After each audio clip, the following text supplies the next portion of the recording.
Okey cikgu So saya beranggapan kira dah tak ada masalah berkaitan dengan GF Google Form GF Kita kenal dia sebagai GF lepas ni, bukan girlfriend Okey. So ini satu paparan kosong. Yang tadi kita dah tunjukkan contoh satu kan. Okey. Yang pertama tadi saya kongsikan video tentang penggunaan Canva. So Canva tu cikgu boleh ubah, tak ada masalah. Contoh ini adalah untuk tahun 1. Okey, cikgu nak letakkan tajuk E kehadiran. Ini saya dah ada, kita copy je lah. Okey, copy. Okey, contoh kita masukkan E kehadiran. Okey, E kehadiran. Sekolah ni kita buang sebagai contoh Okey. Lepas tu bila bawah ni pun sama, terus dia ambil. Cikgu dah highlight kat atas, bila klik dia automatic dia akan ikut. Okey, description kat sini boleh lah. Sila isi selengkapnya. Terima kasih. Boleh letak, tak boleh letak, tak payah letak pun boleh, letak pun boleh. Okey. Kemudian yang berkaitan Canva tadi, bila cikgu dah buat theme tu, cikgu boleh ambil dekat atas ni, customize theme. Jadi dia lebih kemas lah. Cikgu boleh buat lebih cantik. Okey, choose image, kemudian upload, kemudian kita ambil kat mana file yang kita ada dalam komputer kita. Sebagai contoh saya ambil okey, contoh ginilah. Saya ambil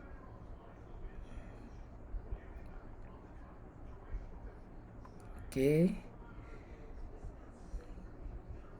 Jadi secara automatik dia akan tukar warna kita punya tema ikut kita punya theme dekat atas.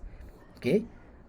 So itu untuk tema di atas. Ini saya tak letakkan perkataan. Kalau cikgu buat dalam Canva, siap-siap letakkan perkataan, boleh terus dapat. Okey. Okey, kemudian terus masuk, kalau kita tengok contoh yang sebelum ni, terus kita masuk kelas tahun 1. Okey. So terus tuliskan soalan kelas tahun 1. Okey. Hati-hati bila tulis dekat sini, sebab kalau boleh jangan terlalu panjang. Sebarang tulisan dekat sini, satu, jangan terlalu panjang, kedua, jangan sama. Sebab nanti bila kita nak guna dalam data studio, susah kita nak cari maklumat.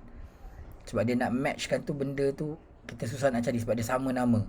Okey, contoh kalau ni kelas tahun 1, nanti bawah tahun 2, tahun 3, tahun 4, tahun 5 dan sebagainya. Ataupun kalau kelas, kita letakkan nama kelas tu terus. Okey. Okey, so kelas tahun 1, kemudian kita masuklah satu Gamuda, enter je. Satu Maybank contoh saya ambil 3 dulu. Okey, satu Khazanah. Okey, contoh saya ambil 3 dulu. Okey, kemudian yang tadi saya kata, nanti kita akan setkan dia sebagai go to section based on answer. Okey. Kemudian ini kita required, sebab nanti kalau tak required kita tak dapat maklumat. Jadi kita required supaya orang kena isi untuk hantar. Okey, kemudian kita masukkan section. Bila satu Gamuda, kita buat section satu lagi untuk satu Gamuda. Tadi atas dah nama dia. Okey, kita ambil je satu Gamuda. Okey, kemudian sama juga lah description ni. Nak senang, kita buat je ayat apa-apa, copy. Okey, copy. Kemudian ni tambah ni ada tambah soalan, kena tambah di bawah. Kita main dua butang ni je, tambah soalan, tambah section, tambah soalan, tambah section.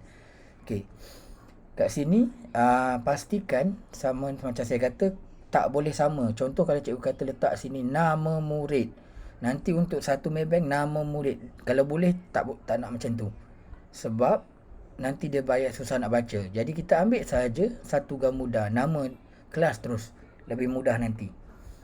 Okey, jadi kita letaklah satu Gamuda. Okey, kemudian ini kita letakkan drop down. Drop down tu bermaksud nama kita dah letakkan siap-siap. Jadi pilihan jawapan cari dalam drop down. Yang ini banyak short answer. Ni kalau cikgu dah biasa dengan GF tak ada masalah. Okey, short answer, multiple.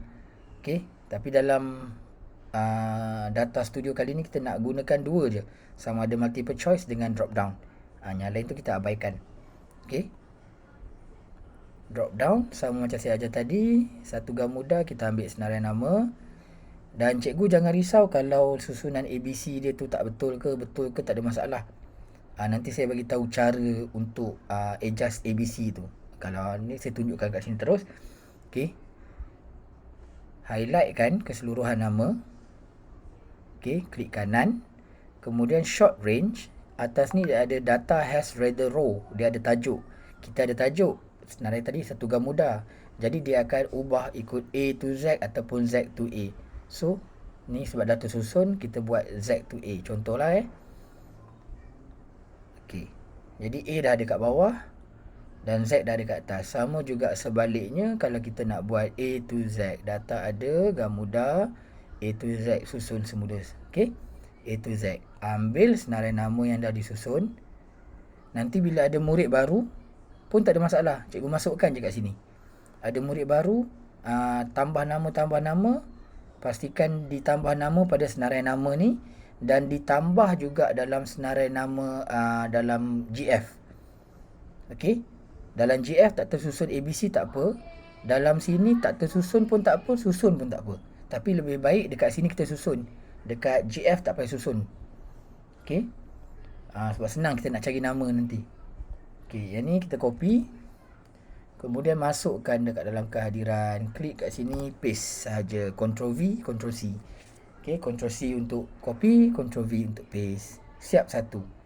Required. Okey, kemudian dekat sini tadi yang saya ajar, go answer based on section kan. Okey. Ni saya buat satu contoh je So, go answer based on section. Satu gamuda, dia akan pergi ke satu gamuda.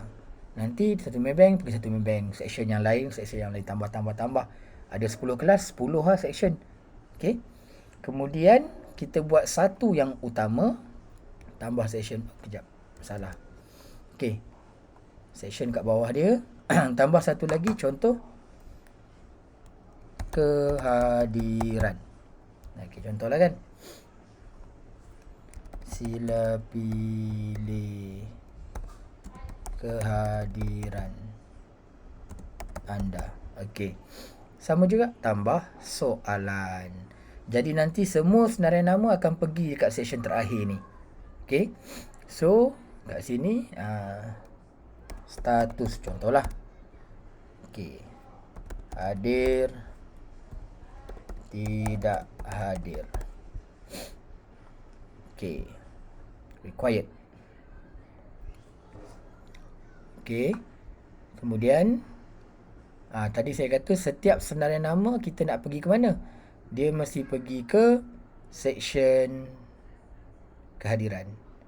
Jadi semua senarai nama nanti di bawah dia tu semua pastikan klik untuk dia pergi section yang kita nak. Semua orang akan pergi section yang sama dan kemudian hantar borang. Okey, selesai satu berkaitan dengan Google Form. Okey, kemudian nak create responses, klik butang hijau. Dia dah buat untuk kita tajuk create new spreadsheet. Jadi create je. Sebab kita buat orang baru. Okey. Jadi dah keluar kelas satu gamuda status. Okey. Dah siap. Ini adalah responses. Okey, kalau boleh kita ada. Ini je. Okey, dah siap untuk tu dan kita tengok dekat mana dia berada. Dekat file tutorial saya buat tadi. Tutorial dashboard. Okey, ni yang kita buat dan dia masuk dekat sebelah dia tahun 1. Okey.